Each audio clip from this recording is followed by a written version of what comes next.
সালামু আলাইকুম। ইরানের জন্য দোয়া প্রার্থনা করছি। আমি আমার প্রত্যেকটা ভিডিওতে কিন্তু একটা নিখাত সত্য কথা সবসময় আপনাদের সামনে উপস্থাপন করি। সেটা হচ্ছে, যদি এই লড়াইয়ে মার্কিন যুক্তরাষ্ট্র অংশগ্রহণ করেই বসে, তাহলে ইরানের পরাজয় শতভাগ নিশ্চিত। ইসরায়েল এবং ইরানের মধ্যে যদি যুদ্ধটা সীমাবদ্ধ থাকে, সেই ক্ষেত্রে ইরান বিজয়ী হবে শতভাগ, যদি পশ্চিমারা বা আমেরিকা ইসরায়েলকে নিরাপত্তা না দেয়। তো একটু মন খারাপের খবর, ইরানকে ঝুঁকানোর জন্য আমরা দেখছি একদিকে মুসলিমদের মধ্যে একটা দল কুর্দি, যারা ইরানের সরকার বিরোধী বা এই মধ্যপ্রাচ্যের বিভিন্ন দেশে তাদের শাখা প্রশাখা আছে, পশ্চিমারা এদেরকে লালন পালন করে, এমনকি এই যে আজকের দিনে ব্যবহার করে। অপরদিকে জনগণের মধ্যেও নানান ধরনের অস্থিরতা তৈরি করা হয়েছে।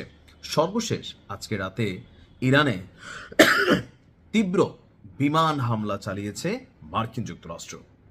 পুরো ইরান জুড়ে আচমকায় রাতভর সরকারি বেসরকারি বিভিন্ন জায়গায় বিমান হামলা চালিয়েছে, আর এতে ১৩০০ জন মানুষ শাহাদাত করেছে বেসরকারি সরকারি সূত্র। আর প্রকৃত তথ্য এটা হবে মিনিমাম ৩ গুণ। অর্থাৎ ইরানের রাতে তীব্র বিমান হামলার পর মৃতের সংখ্যা ১৩০০ ছাড়াতে পারে বলে ধারণা করা হচ্ছে। বিশ্ব স্বাস্থ্য সংস্থা সহ বিভিন্ন সূত্রের বরাত দিয়ে গণমাধ্যম আল জাজিরা লিখেছে, আজকের দিনে ইরানে হামলার টার্গেট ছিল ইসরায়েল এবং আমেরিকার। সেটা হচ্ছে হাসপাতাল, স্কুল, পার্কিং, এই যে অনাবাসিক এরিয়াগুলা, এগুলোকে লক্ষ্য করে। পুলিশ পার্ক নামক একটি পার্কেও ব্যাপক পরিমাণ আপনার হামলা চালানো হয়েছে। তো সবকিছু মিলিয়ে এই মুহূর্তে ইরানের জন্য হঠাৎ করেই প্রেক্ষাপটটা পরিবর্তন হতে যাচ্ছে। আবার অপরদিকে আমাদের ইরানের যিনি প্রেসিডেন্ট আছেন মাসুদ পেজেশকিয়ান, আসলে ওনার ভূমিকা কি আমি নিজেও জানি না, উনি আসলে যুদ্ধে কি ভূমিকা রাখছেন। তো তিনি আবার বলছেন যে প্রতিবেশী দেশগুলোতে ইরান আর কোনো আপনার এই মুহূর্তে অভিযান চালাবে না। অর্থাৎ আপনার প্রতিবেশী দেশগুলো থেকে যদি ইরানের উপর হামলা না হয়, তাহলে সেসব দেশে আর আক্রমণ না করার সিদ্ধান্ত নিয়েছে ইরান। অর্থাৎ যুদ্ধের প্রথম দিকে আপনার যখন ইরানে হামলা চালানো হলো, তো মধ্যপ্রাচ্যে আরব রাষ্ট্রগুলোর মধ্যেই পশ্চিমাদের সামরিক বেস ঘাঁটি, তো ইরান নিচ থেকে একটা পর একটা মারা শুরু করলো। কাতার, কুয়েত, বাহরাইন, তারপর হচ্ছে যে সৌদি, বিভিন্ন জায়গায় যেখানে যেটারে পাইছে শাসাইছে বা ঠাপাইছে। তো এখন ইরানের বক্তব্য যে এই মুহূর্ত থেকে আমরা আর অভিযান চালাবো না, তবে যদি আমাদের পাশের দেশগুলা তাদের ভূমি ব্যবহার করে আমাদের উপরে অভিযান চালানোর সুযোগ করে দেয়, তাহলে আমরা কিন্তু থামবো না।